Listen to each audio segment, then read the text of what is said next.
Аяқ пен қолда ісіну пайда болатын болса, оның ең жиі кездесетін екі себебі бар. Біріншісі ол жүрек ауруы, екіншісі ол бүйрек ауруы кезінде. Жүрек ауруы кезінде бізде жүрек қанды толығымен айдаймағаннан кейін аяқтан бастап жоғары қарай ісіну басталады. Ал бүйрек ауруы кезінде қанды бүйрек дұрыс фильтрация жасамағаннан кейін ісіну беттен төмен қарата басталады. Яғни екеуін ажырату үшін, егер сіздің ісінулеріңіз аяқтан жоғары қарай көтерілетін болса, ол скорее всего сізде жүрегіңізді тексерту керек. Егер ісіну беттен төмен қарата басталатын болса, онда сіздің бүйрегіңізді тексеру керек.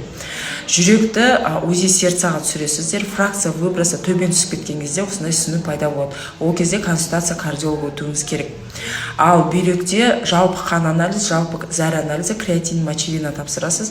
Бұл кезде креатин, мочевина жоғарылап кетеді және зәр анализінде өзгерістер болады. Ол кезде консультация нефрологқа өтуіңіз керек. Енді бұл екі себептен бөлек, конечно, ісінулердің тағы да басқа да себептері бар, яғни сосудқа байланысты, лимфостаз дейді, немесе буындардың ісінуі, ол вообще бөлек тема. Бірақ ең жиі кездесетін ісіну ол жүрек пен бүйрек. Осы екеуін ажыратып аласыздар, содан кейін уже келесі себептерді қарастырасыздар.